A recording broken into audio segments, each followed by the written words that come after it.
आप सभी को सुमन एजुकेशन ग्रुप में स्वागत है। हम लोग ऐसा कि मैथ पढ़ रहे थे और मैथ में हम लोग का 3 लेक्चर हो गया। ये लेक्चर 4 है और आपका हम लिखाते वगैरह सब चलते हैं। आराम से एकदम देखते चलिएगा, समझते चलिएगा। ब्रांच हम लोग मैथ में वेक्टर पढ़ रहे हैं। ब्रांच का नाम है सदिश। 17 अंक का देता है और इसमें एक्सरसाइज जो आज बनाएंगे दो लेक्चर 2 में और लेक्चर 3 में जाइएगा, इसका थ्योरी पढ़ा दिए। आप सीधे बनाने का काम करेंगे। एक्सरसाइज एनसीईआरटी बनाने का काम करेंगे हम लोग। और क्वेश्चन पहला क्या कहता है? प्रश्न फर्स्ट कहता है कि उत्तर से 30 डिग्री पूर्व में 40 किलोमीटर के विस्थापन का आलेखीय निरूपण करें। ध्यान से, एकदम खूब ध्यान से इसको समझना है। कैसे ग्राफ पर बनाइएगा, तो सबसे पहले हम लोग इस मैथ को बनाना है तो सबसे पहले डायरेक्शन चारों पहले दिखा देना है। बहुत आसान मैथ। एक तरफ नॉर्थ, ऊपर नॉर्थ, नीचे साउथ, इधर ईस्ट चलता है और इधर वेस्ट चलता है। ये आपका मूल बिंदु है। एक वेक्टर का कि एक वेक्टर को विस्थापन वेक्टर है, इसको आलेखीय निरूपण करें। उत्तर से पूरब, उत्तर ऊपर पूरब है, इसी के बीच में है, यानी यहां पर ऐसे एरो बना देना है। और उत्तर से पूरब आ रहा है तो उत्तर यहां पूरब की ओर इस तरह से एरो दे देना है। के डिग्री 30 डिग्री। इसका लंबाई को ही परिमाप कहते हैं। किसी भी वेक्टर के लंबाई को ही परिमाण कहते हैं। तो परिमाण जो आपका मैग्नीट्यूड के किलोमीटर 40, तो यहां 40 किलोमीटर दिखा देना। परिमाण मैग्नीट्यूड, परिणाम नहीं परिमाण, तब परिमाण 40 किलोमीटर। इतने पर आंसर हो गया। ग्राफ पर दिखा दो फिर से एक बार। नॉर्थ साउथ ईस्ट वेस्ट बना देना है, 0 मूल बिंदु। अब उत्तर से पूरब, तब उत्तर और पूरब के बीच में उत्तर और पूरब का चर्चा किया है, वो खींच देना है। लेंथ 40 किलोमीटर है। डिग्री उत्तर से पूरब, तब उत्तर से पूरब के डिग्री 30 डिग्री। आगे चलो नंबर 2 क्वेश्चन नंबर 2 चले। तो क्या कहता है? निम्नलिखित मापों को अदिश एवं सदिश रूप में श्रेणीबद्ध करें। निम्नलिखित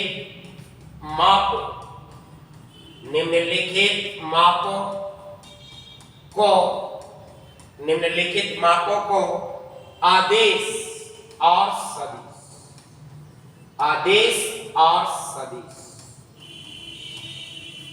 के रूप में श्रेणीबद्ध करें।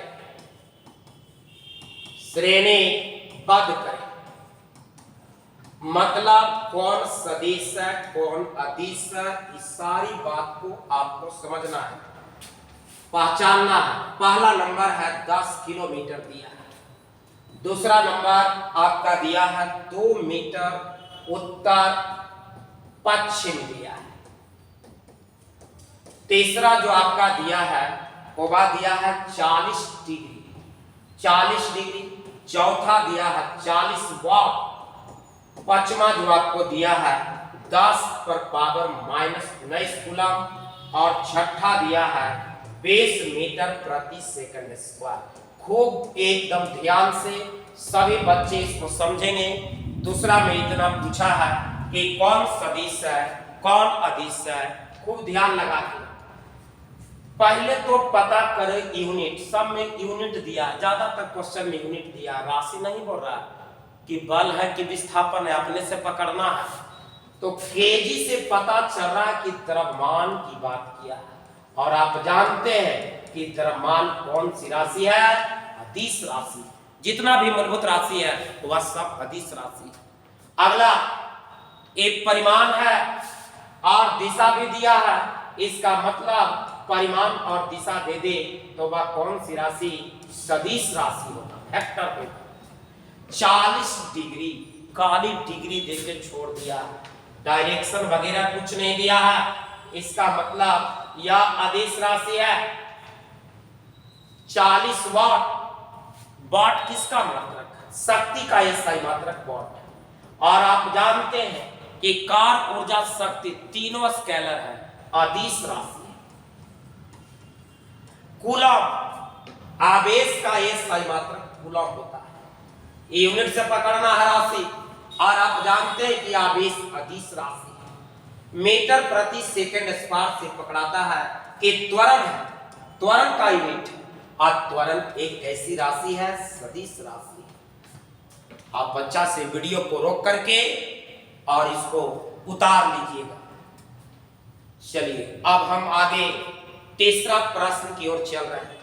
तीसरा प्रश्न की ओर चल रहे हैं और तीसरा प्रश्न को हम लोग देखेंगे, प्रश्न नंबर 3। और तीसरा प्रश्न का निम्नलिखित में सदिश अदिश को पहचाने। तीसरा भी उसी टाइप के है, निम्नलिखित में सदिश तथा आदेश को पहचाने। आप कॉपी लेके बैठ सकते हैं, कोई दिक्कत नहीं, आराम से लिखते वगैरह चलिएगा। सदिश तथा आदेश पहचाने। कौन कौन दिया? तो आपका पहला दिया है समय कलांश। समय कलांश, समय की बात किया है, समय अंतराल वही कलांश। दूसरा दूरी, तीसरा बल, चौथा वेग, और पांचवा काल। मात्र 5 राशि देके और आपसे पूछ रहा है कि कौन सदिश है कौन अदिश है। हम आपको 11 के सदिश लिखा दिए कि 11 के 8 और 12 के 5 याद कर लेना, इस सदिश है, बाकी कुछ भी आ जाए अदिश मार देना। समय मूलभूत राशि है, अदिश राशि है। दूरी अदिश राशि है, क्योंकि दूरी एक प्रकार की लंबाई है और लंबाई एक अदिश होता है। बल, बल सदिश राशि है। वेग सदिश राशि है। काल अदिश राशि है। और आपको हम बताए थे कि 11 क्लास में इतना रट जाना, सदिश के लिस्ट को याद कर लेना। वेग, बल, विस्थापन, तीसरा विस्थापन और बलाघूर्ण, चौथा बलाघूर्ण,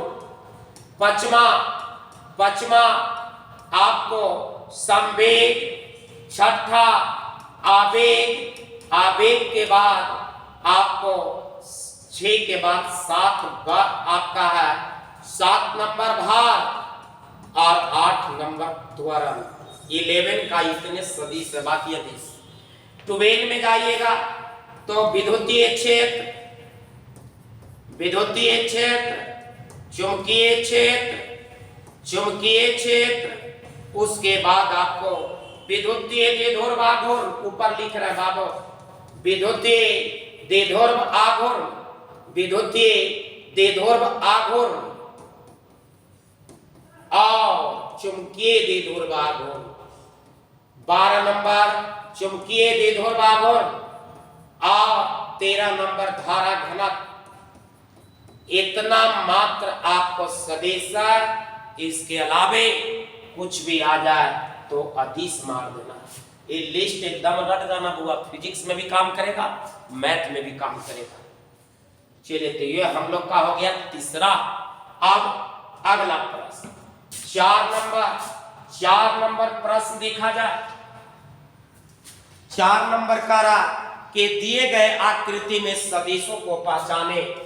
दिए गए आकृति में सदिशों को पहचाने। इस सदिश के प्रकार से पूछा है। सदिश को पहचाने, सदिश को पहचाने। तो आपको सबसे पहले एक बगल में चित्र बना देना है और चित्र में यहां पर एरो दिया है, यहां पर एरो दिया है। इस तरह से चित्र बनाया है। सी वेक्टर, बी वेक्टर, ए वेक्टर और इसको डी वेक्टर। और आपसे पूछा है कि इसमें बताओ पहला नंबर कि सह-आदिम सदिश कौन है। सह-आदिम सदिश बताओ कौन कौन है। दूसरा पूछा है आपसे, क्या पूछा है तो दूसरा पूछा है कि समान सदिश कौन है। और तीसरा पूछा है बाबू कि संरेख परंतु असमान, संरेख परंतु असमान सदिश, असमान सदिश कौन है। 3 प्रश्न किया है आपसे। सह-आदिम, सह-आदिम का मतलब 2 या 2 से अधिक सदिश प्रारंभिक बिंदु एक हो, प्रारंभिक बिंदु समान हो। पता करो चारों में कौन समान सदिश सह-आदिम है। प्रारंभिक बिंदु एक जगह होना चाहिए, तो यहाँ तो प्रारंभिक बिंदु नहीं है। प्रारंभिक बिंदु मतलब हेड और टेल, टेल एक जगह होना चाहिए। तो देखो ए और डी का दोनों का टेल एक जगह है, बाकी टेल नहीं है, हेड और टेल है, एक टेल है, यानी दोनों मतलब कौन सा सदिश है आपको सह-आदिम है।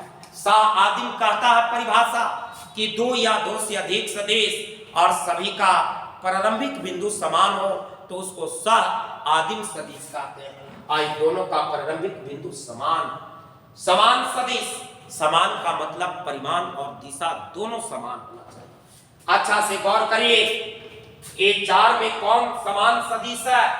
देखिए इसका भी डायरेक्शन नीचे और इसका भी डायरेक्शन नीचे, यानी डायरेक्शन बराबर और लंबाई को ही परिमाण कहते हैं। तो बी वेक्टर और डी वेक्टर, बी वेक्टर और डी वेक्टर, यह दोनों आपका क्या है आपको समान सदिश। आगे बढ़े। संरेख परंतु असमान, संरेख मतलब और असमान माने डायरेक्शन अलग अलग होना चाहिए। तो एक का डायरेक्शन देखो इधर है तो इसका डायरेक्शन इधर है, परंतु संरेख है। क्यों?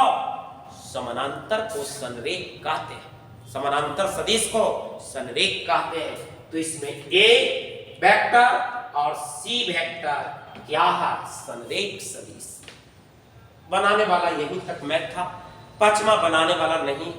वो आपको कह रहा कि समानांतर के कंडीशन बताइए, तो समानांतर के कंडीशन आपको लिखाए थे कि बी वेक्टर बराबर लैम्डा, ए वेक्टर ऑब्जेक्टिव है, 5 का आंसर ए ही होगा।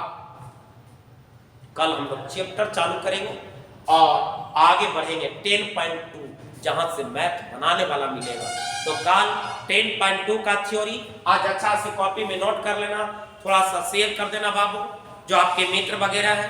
मैथ एकदम कंटिन्यू क्लास चलते रहेगा, छोटा वीडियो और बहुत अच्छा से थ्योरी और टाइप मिलते रहेगा।